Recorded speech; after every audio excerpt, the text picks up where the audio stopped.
Hello mga madams! Have a great day! So, for today's video, ituturo ko po kayo kung saan po ako nakatira. So, dito po ako nakatira sa condo na ito. Tapos, meron po tayo ditong swimming pool. So, pupuntahan po natin. So, ito po yung swimming pool dito sa tinirahan po namin.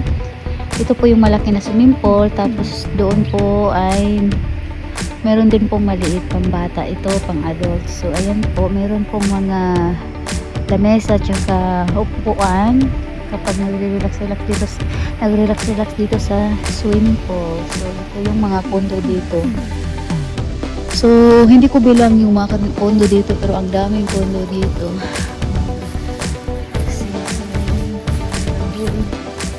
Puntahan po natin yung maliit na swimming pool. So, sa ngayon po, ito po ay sarado. So, maybe next month po, ito ay mag-open. So, makapag-swimming po tayo dito next month. Ayan po, ito po yung maliit na swimming pool for kids. Ayan. Ayan po. So, ang nakakaganda po dito ay merong swimming pool, tsaka meron din po river, big river. So, sobrang nakaka-amis po kasi pwede pong mag-fishing. Vlog po dito mag-fishing. So, yun yung mga kundo po dito. Pupunta po tayo sa may ilog. So dito po, hindi na po kailangan na maglilinis po sa mga labasan, tsaka sa hindi na rin po need na ikaw pa yung magpuputol sa mga halaman or maglinis sa mga halaman or mga grass dito, kasi meron ng tagalinis, meron din pong tagaputol ng halaman, mga ganyang halaman. Ayan. So ayan, sa first floor kami, may iba din nakatira sa second floor. Bali rin po nakatira dyan, first floor tsaka second floor po, up to second floor po, first floor tsaka up to second floor po yung nakatira sa yung condo po nila dito lahat. So sa first floor po kami, kasi yung una pong na kuha namin ay binili po ng 6 million. Ito pong nakuha namin ay 5 million, 5.5. So ito po yung river natin dito. Ano po dito, kung gusto mo po mag-fishing, ayan. So attention, no swimming dahil po ay may alligator po dito, kasi kasi laki po na siguro legs ko binte ko mga ganun. So meron po mga kubo doon. Tapos araw-araw po ito may nag-fishing kasi everyday silang nag-work. So time is gold po dito sa Amerika. So ito po yung ilog natin dito. Meron po siya, mga matibay na kahoy na inilagay kapag nakaupo ka dito nag-fishing. Ayan. So for me po, nakaka-relax po dito, tsaka hindi ka mabuboring kasi pag once nag-open na po yung swimming pool, ayun po yung swimming pool natin dyan. Ayun yung swimming pool. Hindi na po ikaw mabuboring, pwede po mag-relax then yun, magsiswimming or gusto mo mag-fishing, or pwede ka rin pong mag-jogging dito or picnic dito, sama dito. Ang lawak ng lugar dito, hanggang doon pwede makapag-jogging. Ayan.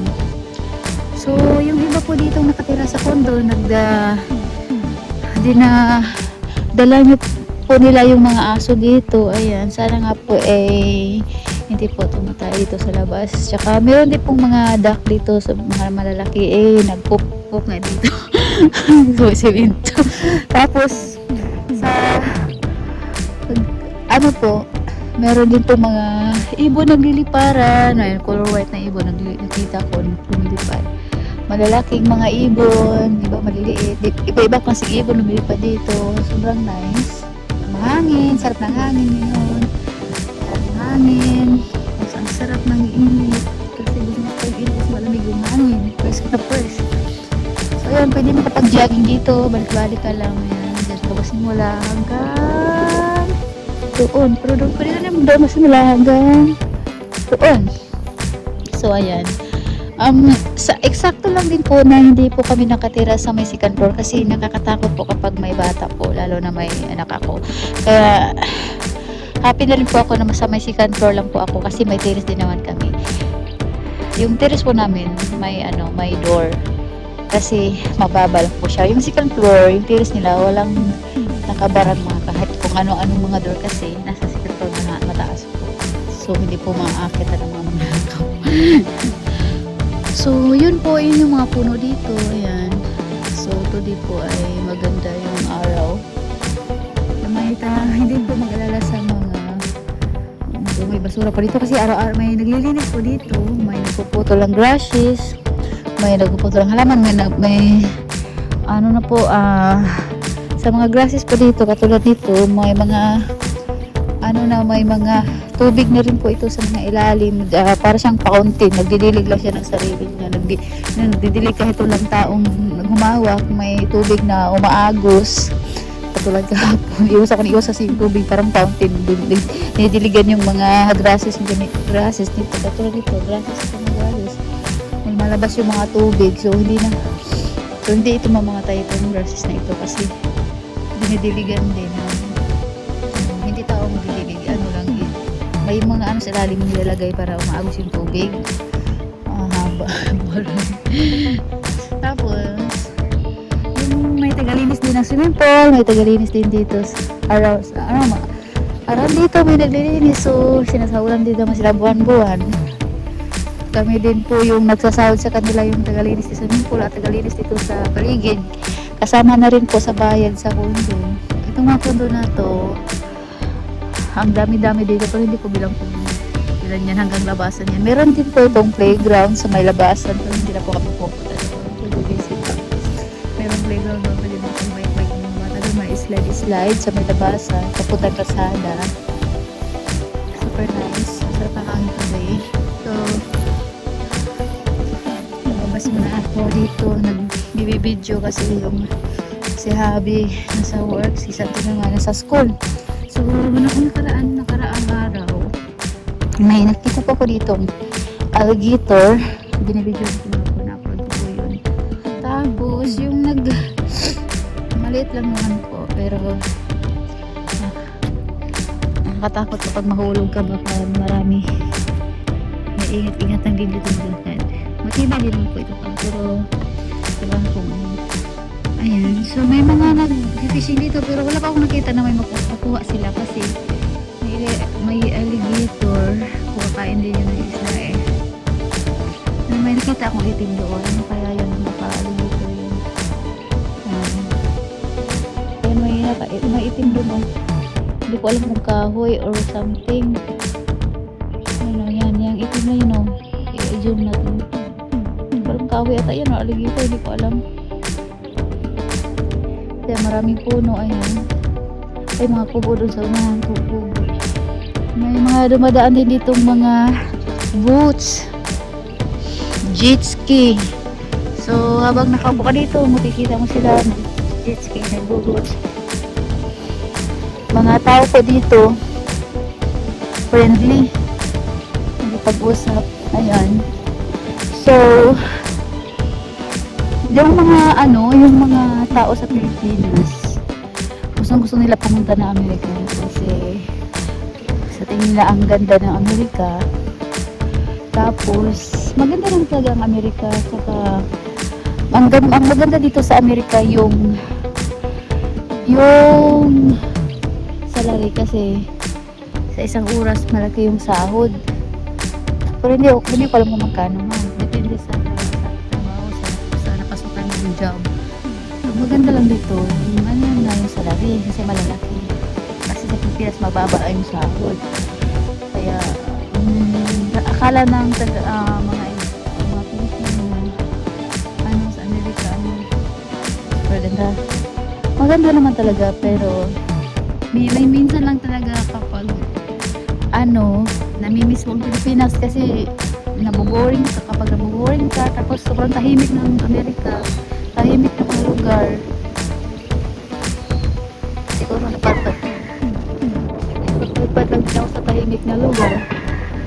Ay, maingay ba yun? Wala ko sa Pilipinas kasi minsan nalulungkot ako, pero ngayon din ako malulungkot kasi may sarili na kami tinitirahan. Tsaka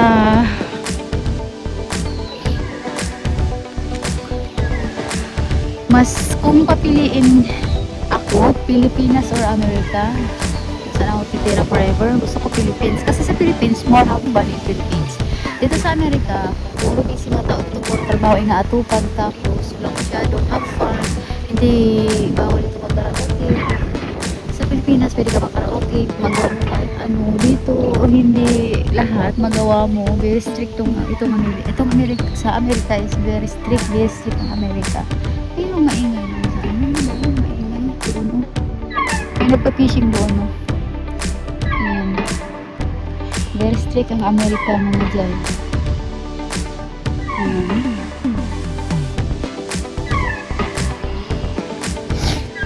Pero pag pipiliin ako sa Pilipinas talaga ako titira. Kasi more have fun in the Philippines. Pero dito sa Amerika, boring kapag wala kang pera.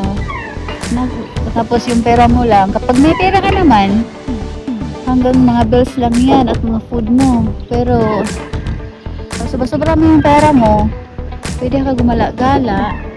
Pero minsan lang kasi nga sobrang mahal gumala dito sa Amerika. Sobrang mahal ang mga pagkain.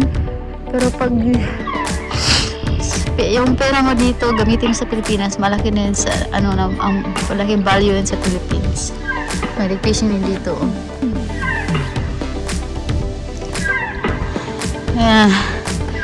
Kaya nga yung nakitira ako sa bahay ng mama niya, sobrang boring ko. Pero hindi ako comfortable, pero ngayon dito na ako sa may condo. Ayan.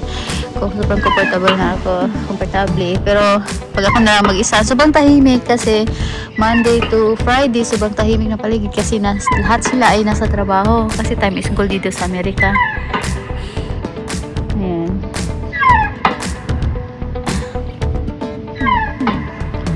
Then, pero mga madams, pag ako ang papiliin kung saan ko titira forever, gusto ko Philippines. Mas okay ang Philippines kasi more have fun in the Philippines. Tapos pwede magka-karaoke or magpatugtog or pupunta na kung saan. Tapos maraming may mga katulad na lang ng waterfalls, then beach, swimming pool. So sobrang dami niyan sa Pilipinas. Saka basta maraming magagalaan sa Pilipinas kaysa dito sa Amerika, no? Tsaka sobrang mahal talaga dito sa Amerika. Sobrang magastos dito. Mas pipiliin ko talaga ang Pilipinas, no?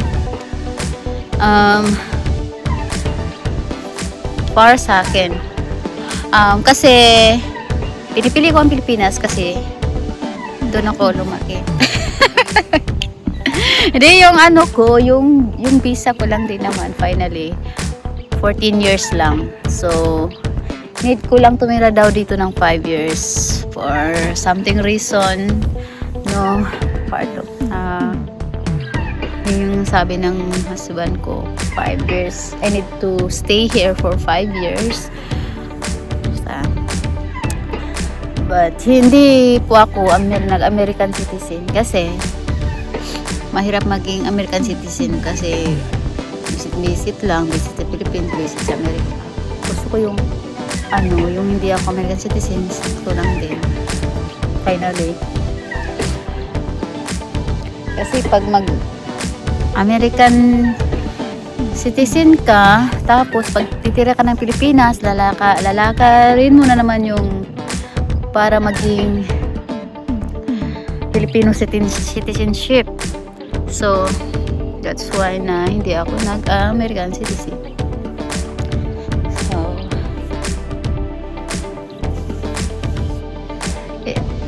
um, mas enjoy talaga sa Philippines. Gusto ko, maraming magagalaan.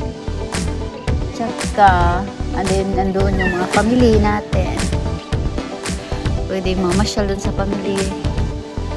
Dito sa Amerika, pag wala kang family, boring yung buhay mo. Stay ka lang sa bahay, pag wala kang trabaho. Ayan. Hindi ako nagtatrabaho dito. Nag-aalaga ako sa anak. Tsaka ayaw ko muna.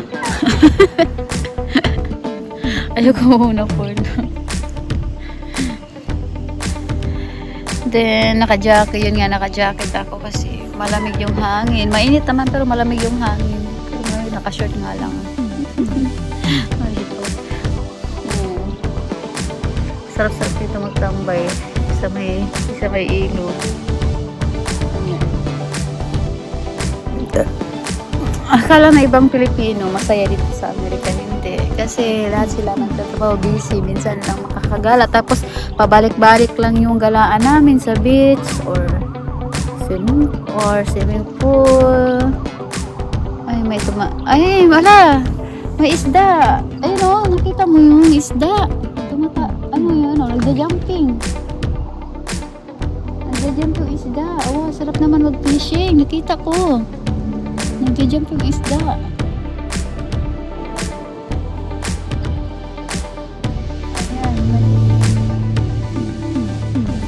Ay, mga isda dito. Kaso, pag mag-fishing, walang makuha. Hindi ko alam. Wala pa akong nakikita alligator sa ngayon. Kasi pag meron, video ko. Basta, mas masaya sa Philippines kaysa dito. Magawa mo lahat ng gusto mo. Mag-ingay o mag-karaoke. Pero ngayon nasa kondo kami, para ang magkarinigan na kami sa isa kasi kondo, tabi-tabi lang yung mga kwarto na bahay, tabi-tabi lang. Pero yung mas gusto ko yung yung space, pag may bahay, wala kang katabing kapitbahay kasi magkarinigan lang, lalo na pag mag-aaway or magpa-sounds ng malakas. Walang maridistorbong kapitbahay. Mas gusto ko yung space na bahay. Ganun.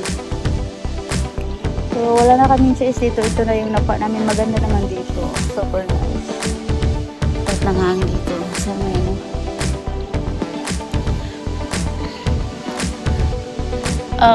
ang weather dito sa Amerika, kadalasan talaga malamig. Kahit mainit, malamig pa rin yung hangin.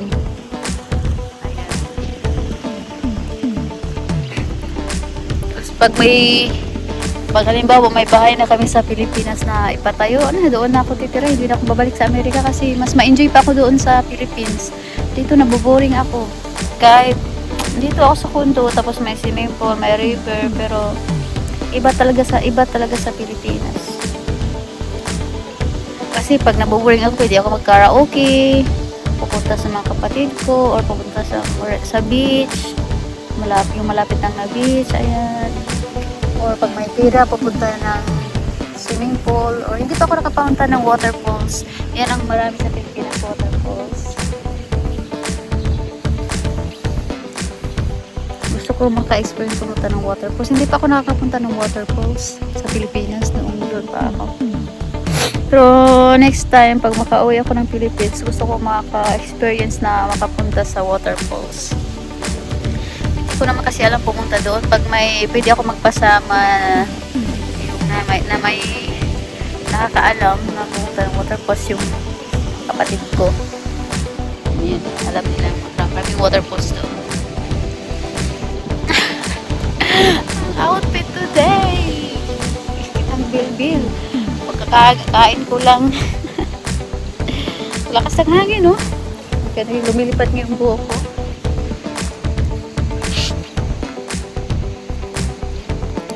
Ayan. Dito ako. So, dyan lang kami sa first floor ng condo. I hate ko lang yung pag magdala sila ng mga aso dito, tumatay dito sa may grasses. I don't like. Because smell mo yung baho. Kaya yung mga tagalinis dito nagagalit kasi may mga tayo ng aso. Sana hindi na sila uulit. Pero nagdadala pa sila ng aso. Para siyang village, tahimik. Pero sa Amerika talaga tahimik dito. Wala gaano tao sa kalsada o kadalasan mga sasakyan.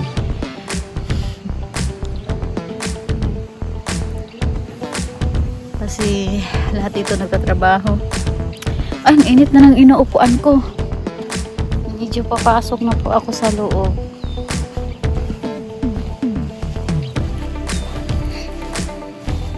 So, ito po yung terrace namin dito. So, yan, pag-fishing namin. So, meron ng door, screen door. Tapos, meron dalawang chair. So, wala pa kami maliit na lamesa para dito ilagay sa terrace. And my small table, then 2 chairs. Wala pa. So, ito yung slider. Pupunta sa loob sa kwarto namin. Pasok tayo.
Line door sa bang door papunta sa mga hospital. Tapos talagang sa labas ng pagpupunta tayo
Nagda-dryer na po siya. So, dito niya nilalaban, nilalaundry, at dito naman din na dryer.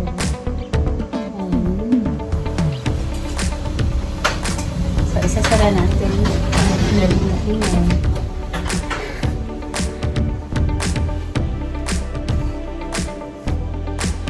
Mga snack at mga pang gamit sa pagluluto. Mga ingredients sa pagluluto, mga pagtimpla, noodles, coffee. Yung sa Asian store lang ako bumili. Minsan sa BJ's, Walmart. May grocery sa kami puntaan. Ito naman ay mga Tupperware.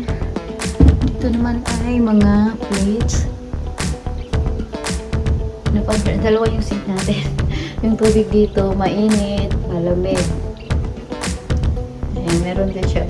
Yung grip, shower. Pag-use na sink. Tapos dito mag-dry ng plates. Tapos pag nag-dry, nakikip na sa mga cabinet. Ito yung mga glass namin dito. Tumbler at glass. Knife. Ayan. Wi-Fi. Nilagay ko sa bintana para mas may signal. So, ito naman yung hardware niya. Tubig broth natin. Pag sabaw, pag nalaga, hindi na din ng tubig. I really like the electric stove. When I cook. Ayan. Ito yung oven. Pag mag-bake, dito mag-bake. Ayan. Bibig dito, open mo lang yan. Ayan. Pwede mo lang nag-bake sa bibig.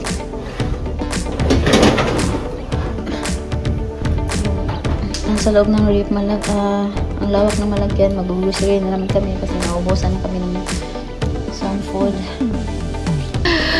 Naubos na yung mga ibang food namin to so Thursday today mag-grocery na naman kami. So ito yung mga nuggets, french fries, yung mga pizza, burger, mga pagkain, malaki malagyan sa loob ng rip, pero luma na yung rip na yun. Ibutas ko dito. Ito mesa, so I like the table. Nag-wait ako na makulayan itong bubong na to. Tapos malagyan ng door para pretty na siya. Ito yung mga aircon. Yan, aircon. Meron din aircon dito. May aircon dito sa kusina. Lights natin. So, ito naman yung aircon sa kusina. Yan, aircon. Meron din aircon sa kwarto na sa dito. Ayan, yung aircon sa kwarto ni Santino. Dito siya sumasagot ng homework niya. Kung sa laruan. Ito yung chair niya. Ikot-ikot na. Pupuan niya na. Ikot-ikot. Ayan, gumagulong-gulong. Ito yung damit niya. Suot niya mamaya. Ito yung lights niya. So cute. Second lights. Second lights. Cute yung bed. City condo. Need lang na makikita mo siya mga pintahan. When I stepping outside and see the river to watch the river. This I like the big king bed. So big. Makaruling-ruling ang dito. So so nalagyan to dito ng cabinet niya. Babes, for now, nilagay niya muna mga shoes niya dito sa sahig. Dito lagyan niya ng paggawa niya ng cabinet dito or bibili siya. Bibili to ng double curtain color white soon. Ito naman yung lights na second lights natin dito sa may kwarto. Ayan. Ito yung mga gamit namin dito.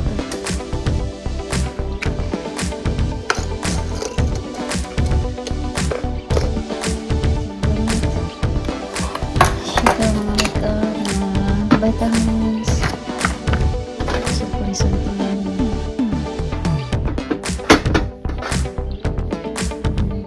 ano po dito? Ayan. Scissors.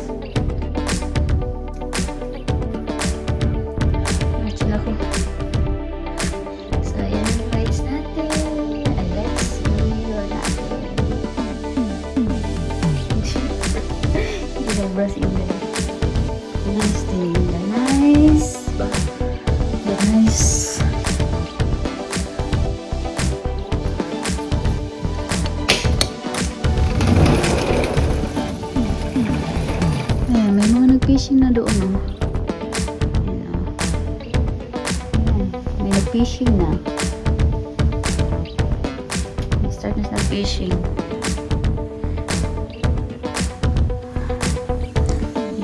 Yan yung chair natin pang beach. Eh, minsan pumupunta kami ng beach.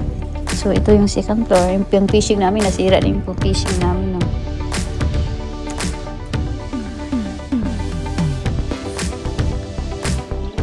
Lakas ng hangin today. Lumakas yung hangin today, ah. May fishing na.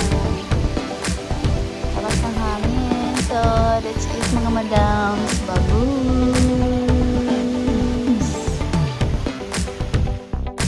So, hanggang dito lang po ang aking vlog. Tor. So,